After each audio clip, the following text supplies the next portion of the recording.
So like everything important we do, I think it's a great idea to sort of share a personal story. So I'm going to do that and tell you how I got the idea for this project.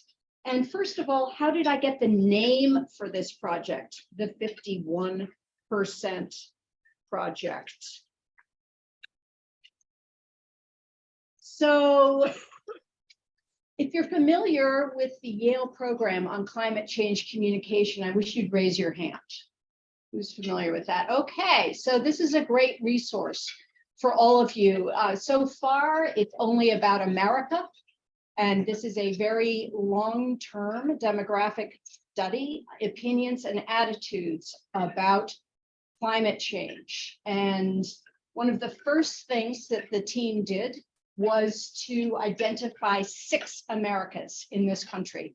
And so they range from, on the right, dismissive, which is a small but vocal and very well funded. As Benjamin mentioned, we're just completing an entire year focused on the major well-funded campaigns that some big oil companies and their affiliates have mounted to very effectively confuse the public. Then doubtful, like I don't know if it's happening or not. Disengaged, maybe I've heard about it, someone else is going to take care of this. Cautious, like, ooh, is it happening? And then concerned and alarmed. So when I started the project, the 51% project, and I discovered this bucketed list of 6 Americas, 333 million of us Americans, I decided, why bother with all these people? That's just too much trouble and so annoying. Why not go after the low-hanging fruit here, which is, by the way, the majority? And at the time that I founded this and incorporated it with my lawyers as an LLC, because I didn't know whether this might turn into a business someday, the total of alarmed and concerned was 51%.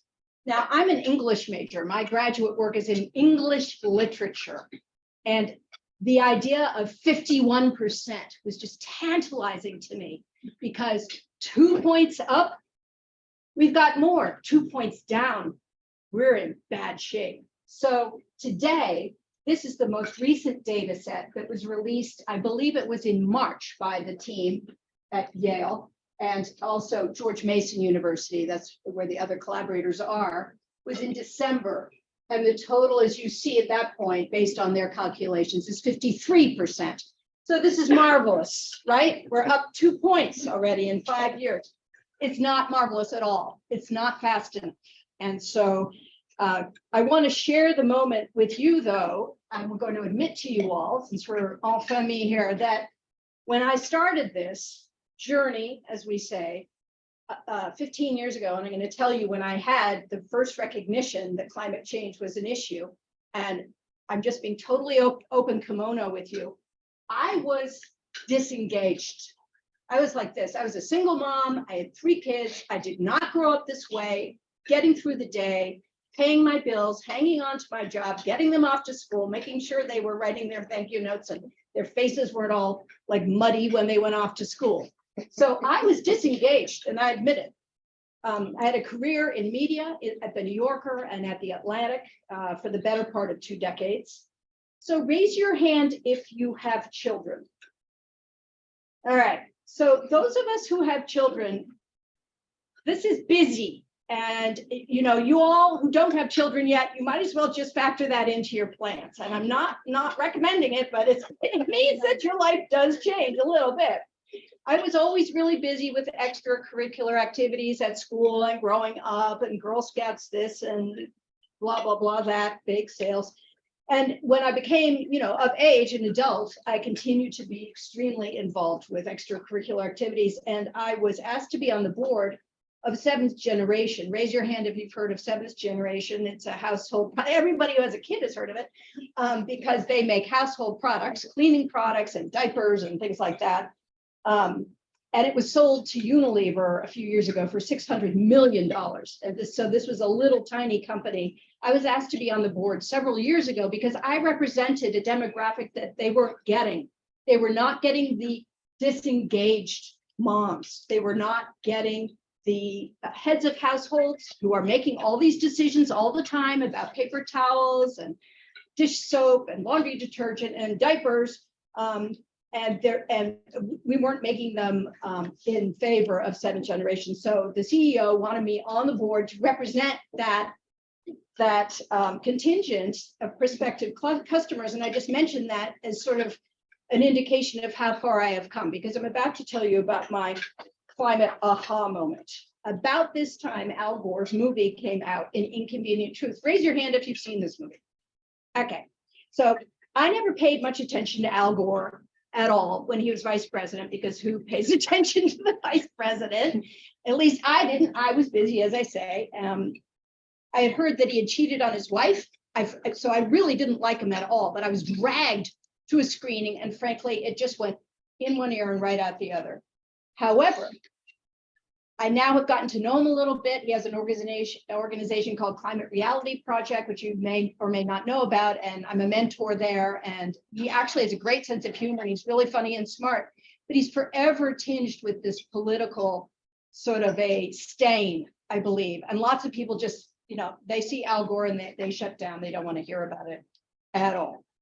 So a few months later, after this first screening of the film that I saw when I didn't pay much attention to it, I was invited to a second screening. And this time it was presented by one of the executive producers named Lori David, who maybe you know about Lori. Her husband, Larry, does Curb Your Enthusiasm, Okay, so she's a Hollywood person and she deeply cares about climate change. And when she presented, I looked at her and she looked at me, and I swear to God, there was a moment of connection. She was a mom too. She had a good sense of humor. She was wearing her black jeans. She was from Hollywood. I was immediately wanted to listen to what she said. She looked like someone who might be a good friend. So I did not realize this at the time, but this is the principle of the trusted messenger. So trust comes into communication right from the get-go. And because I trusted Lori right away, I took in everything she said as she presented this movie that she had worked so hard on. And the next morning I woke up and I had had a climate aha moment. I realized, if this is true, what all the scientists are saying, I was no longer disengaged. I had skipped right over cautious and right over concerned to alarmed in one night when I wasn't even awake. So I decided I would like to leverage everything that I have to work on this problem, whatever that might be. And I have no idea what it is. So I began telling my friends about it. And within about 2 weeks, I'd been introduced to somebody who was starting a new company that would engage employees on corporate sustainability programs. And so that is called WeSpire. And that is a company that has created a behavior change platform that companies like Disney and Sony and Bank of America uses to engage their employees. So at my young startup company, WeSpire, our clients gave me a deep grounding in the power of the corporate community. In fact, I believe that without them, without the biggest, most powerful organizations on earth, we're really toast, because they control so much of our economy, everything we use, everything we manufacture. But here's the thing. Each of these corporations is made up of individual people like you and me, of course. And that's something that we tend to forget. We tend to think of these corporations as big monolithic logos, and we protest and we don't take the opportunity to engage with the individuals who actually might have some leverage within those organizations, which is usually called the Chief Sustainability Officer. And this is an important person for you to know about. I learned in my 10 years starting this company, WeSpire, we just sold it 2 weeks ago, that some of the smartest, most interesting, creative, cool, resourceful, because of course they have to persist. We're dealing with rejection all the time, right? Yeah. Are working in these organizations. So if you ever have an opportunity to get to know someone like that, or if you ever have a job offer yourself, or to get inside one of those organizations, I highly recommend it, because I really do think that these are some of the champions when all is said and done. So whatever they want to call it within these organizations, financial organizations, ESG or net zero or sustainability or environment, sometimes they just call it environment. Sometimes they won't use the two words climate and change together. In fact, the New York Times, when I started all of this, didn't use those two words together. There weren't really that many examples, and it wasn't being reported in the media. And you could say today it isn't being reported adequately in the media, and we'll get to that if you'd like. So I went to Paris in 2015 at the time of the Paris Agreement negotiations for 2 weeks. I rented a little flat. I went native. It was great. I attached myself to the EDF contingent, the delegation there, and I was very close to the corporate and financial people there, who, by the way, so the Paris Agreement, I'm sure everybody knows what that is. Okay, that was in December 2015. 2 weeks, it was held at this little airport where Charles Lindbergh landed outside the city of Paris. I was not at that airport, but inside the city of Paris, in the financial district, meetings, morning, noon, night, cocktails, dinner, everything, because all of the financial community is wondering, what's the opportunity here? What are we going to be investing in? Is this the next gold rush? Is this for real? Is this happening? Well, clearly it was enough for them to send lots of people there. So my friend Amanda Little, who has written a bunch on energy, and you may know of her, she was writing a piece for the New Yorker about the Paris Agreement, and I invited her over for dinner the night the negotiations were supposed to end at around 6 p.m. and she was scheduled to fly back to the US in the morning at about 6 a.m. So she kept on texting me. 6 o'clock came, 7 o'clock came, 8 o'clock came, 9 o'clock came. They're still haggling over it. They're still going over the fine print, still all arguing and blah, blah, blah. They finally signed it at around midnight. So we had this pathetic chicken that I had roasted, which is now like all withered up, but it was still really great. And so that is just an example of how fraught these negotiations are. Even the Paris Agreement that we hold as the gold standard. And we all know that this continues to this day. If you follow what's going on with the UN and the COP agreement that is to take place next November. So I decided to take a leave from the company that I had helped build from the ground up, WeSpire. And this is another personal story. I decided to step away from the day-to-day operations because I'd been working about 100 hours a week on this, as you do when you are working for a very scrappy startup and you care about it deeply. But also because 2 of my 3 children told me they were getting married and I wanted to be properly celebrating and part of that. Raise your hand if you've ever had a wedding. Okay, so if you've ever had a wedding, you know it can be very consuming. And especially if you're the bride or the groom, but also if you're the mother of the bride or the groom, which I was now going to be in one summer. So this was pre-COVID, and my kids are all social butterflies and went to great schools and lots of friends, and because no pandemic yet, parties, right? So these were big parties, and between you and me, they were blowout parties, and lots of people were involved with the celebrations, with the invitations, who's going to print them, who's going to mail them, and the guests and the vendors and the flowers and the music and the breakfast, lunch, and dinner, hair, all of it, transportation, how to get all the people around, hotels for people coming in from out of town. And I began to notice something. I was introduced as, oh yeah, here comes the mom, her hair is on fire about climate change. And I heard this 3 times and I began to think, excuse me, why is your hair not on fire about climate change? You people who are very well educated, extremely well positioned to be part of the solution, lots of them in their 20s and 30s, have gone to business school, are going to be a doctor, are reasonable people, smart, funny, well-educated, lawyers, recently minted MBAs, PhDs in the making. Why aren't you worried about this too?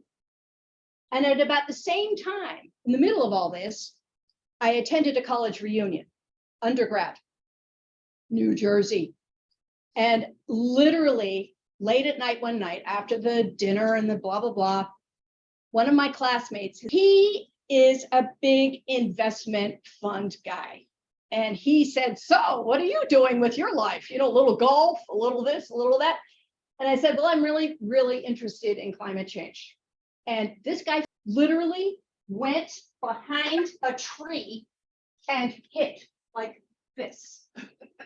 And that was body language for, please, I don't want to talk about this. So you know what I did this morning, this very morning, I checked Twitter feed. He has come around, everybody. His tweet this morning, and he's still like the #1 hedge fund manager in the universe.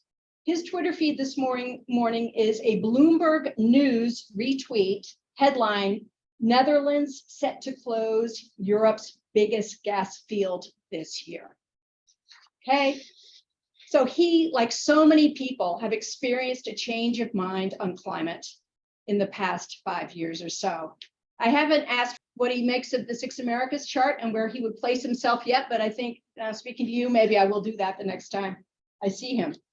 So, but now at this point, here I am. I'm able to scatter a room. I'm able to send people behind trees just by mentioning climate change and what are we going to do about it, everybody. And I learned that there are many good reasons why people don't want to talk about climate change. But I wondered really if there wasn't a better way to communicate about it. So I Google scholared 3 words, climate change communication. I hit enter, and lo and behold, if you do this, go ahead and try it. 10 million, 15 million published peer-reviewed fabulous papers. And those are just the ones that got accepted, as you just heard from the previous conversation with Benjamin.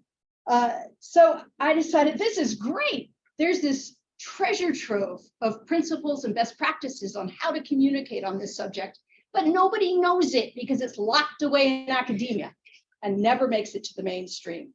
So I decided, okay, I'm going to dive into this. I'm going to figure out what are the most important principles. I'm going to boil them down like a balsamic reduction and try to make 12, I like a dozen principles.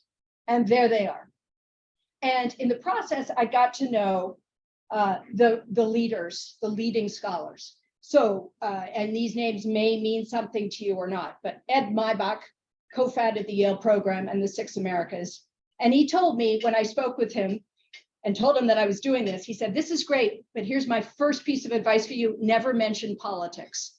It's 5 years ago. Now you go to Ed Maibach's Twitter feed today, and you will see that he's all about politics, because what did we have?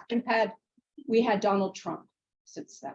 And so all of those policies, remember that Donald Trump, the very first thing he did or said he was going to do and did do was get us out of the Paris Agreement. So now everybody else in the world is like, US is out of the Paris Agreement. I guess we don't have to be in it anymore either, right? So it was just about 5 years ago that I had lunch with the director of the Institute for Global Sustainability. And she said to me, well, why don't you establish this project at BU and be a senior fellow? And so that's what I've done. Other experts whose names you may remember, Catherine Hayhoe, Naomi Oreskes, and John Cook, and Gregory Supran, who have done an amazing job on how the big oil companies have deceived the public. John Cook is great on the whole scientific consensus. So 98% of scientists agree that climate change is happening and it's because of human activity. And there have been just a raft of information that came out to say, oh, no, that's not true. And so he went and has made really a career of debunking all of this. And you might want to look him up if you don't know him already. Catherine Wilkinson and Jonathan Foley at Project Drawdown, Mindy Luber and her team at Ceres, which is based right here in Boston, and Elke Weber and her team at the Andlinger Center at Princeton. I'll tell you a little bit more about that if we have time. And Mark Hertzgaard of Covering Climate Now, which is a media consortium. BU, we're part of it, that is dedicated to improving media coverage of the climate story. Eric Roston at Bloomberg, Andrew Friedman at Axios. I recommend all these people, and they are sending out content all the time.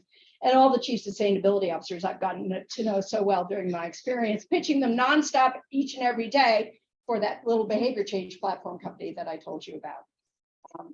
So, and then now, of course, as a senior fellow at BU, I immediately had now this great collegial community of people who could also be very, very helpful. So I think this is a solid scaffolding for the topic. There's more and more findings all the time on how we learn about climate change and how people begin to listen. So when I was invited to do this talk,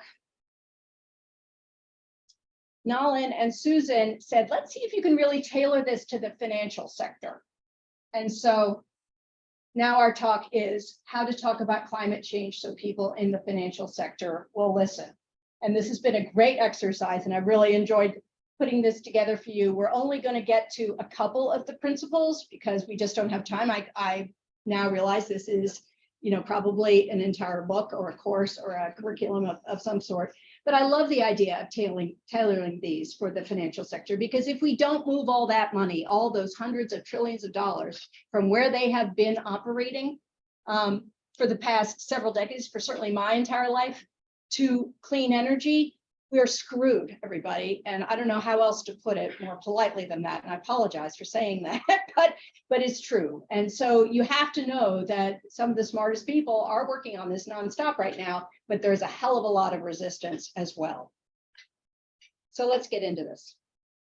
How to talk about climate change so people in the financial sector will listen.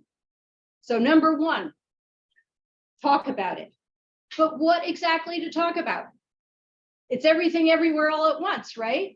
Do we want to talk about the rush to build a grid that can accommodate the ballooning demand for electricity in the form of electric vehicles and heat pumps that we all envision?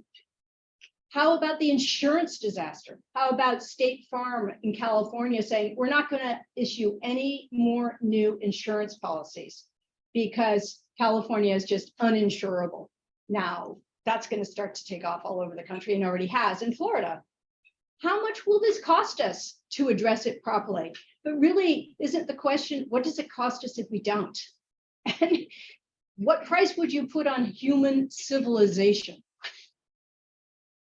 So people in the financial business talk money.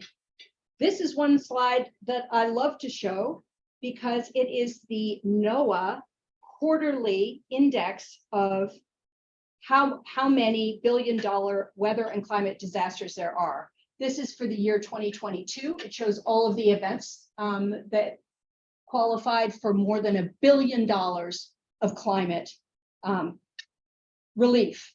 The next report is due on July 11th, 2023. So damages from the 2022 disasters totaled $165.1 billion.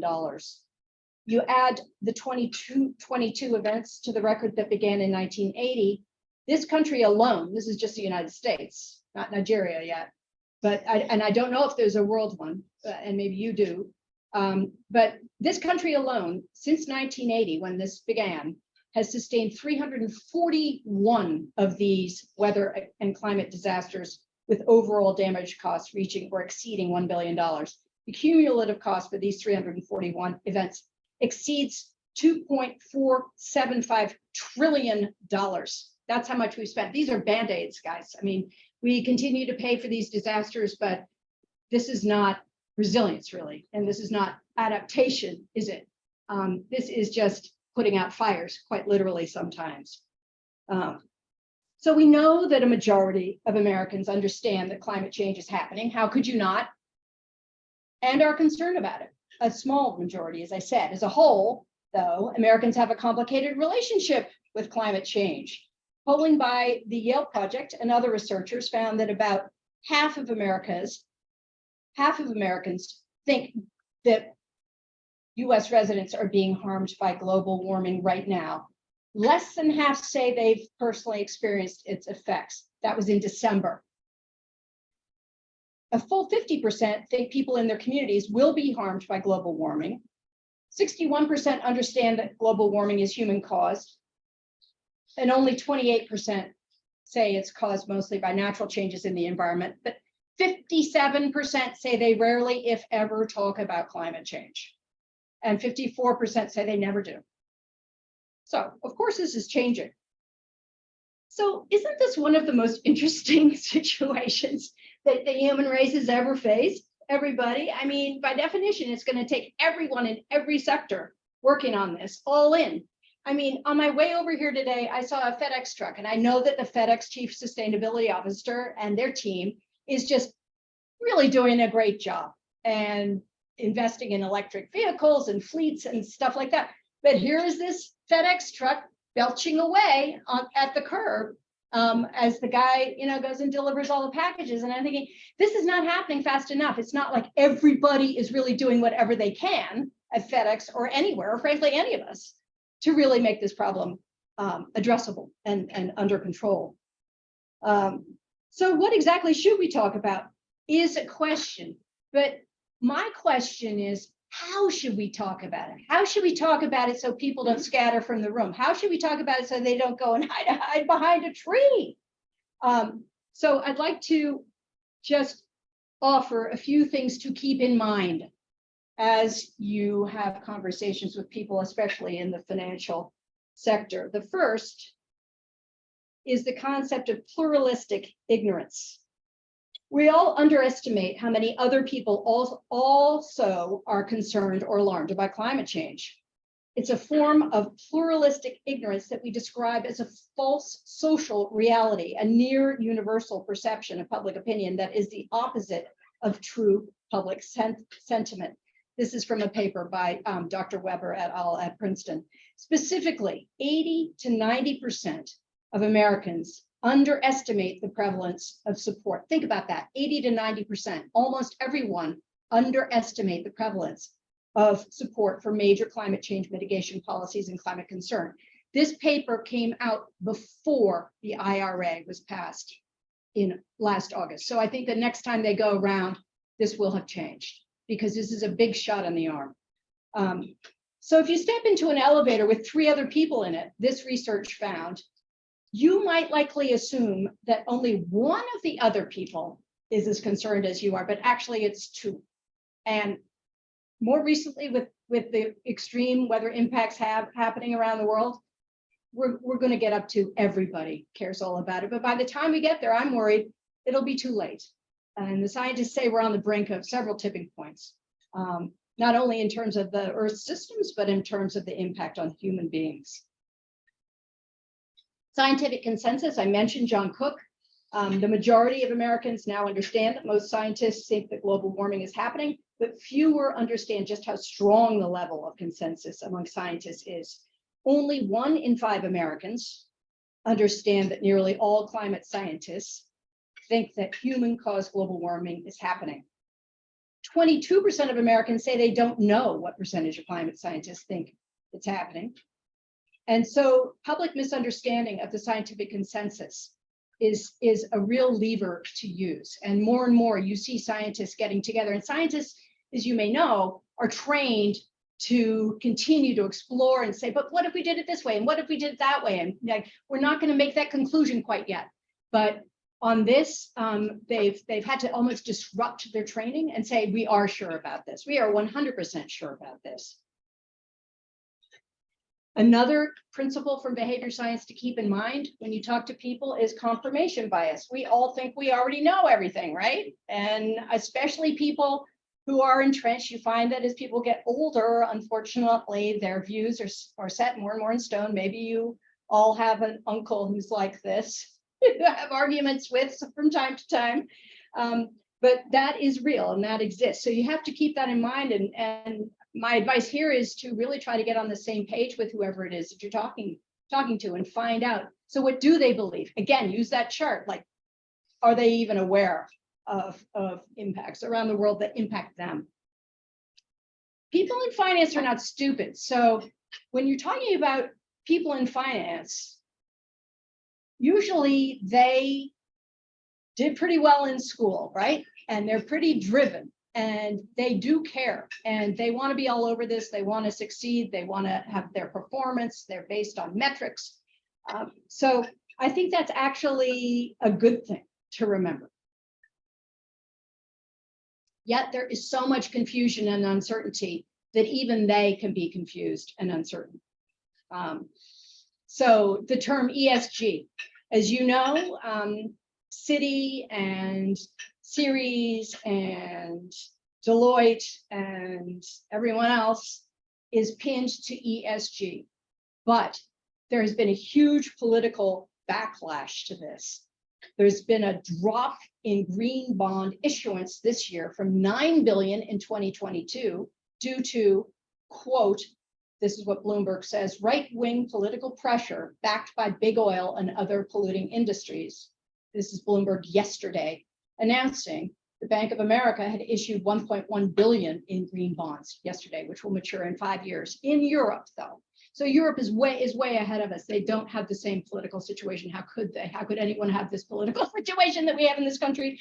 So the news, yesterday, there was a comment from the head of research at Breckenridge who said on this topic of the Bank of America 1.1 billion in green bonds that was just announced, that the EU green bond market is arguably deeper, has a more developed, sustainable regulatory framework, a dedicated investor base, and a less mobilized anti-ESG contingent.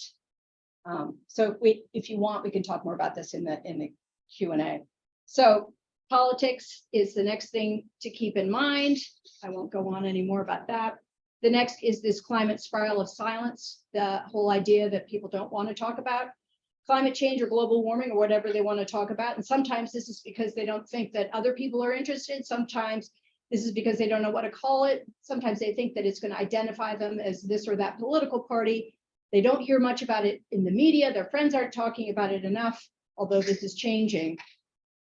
But think about it. For anyone, a full-on understanding about what's going on in terms of planetary health disruption and the enormity of what's at stake is really staggering and scary.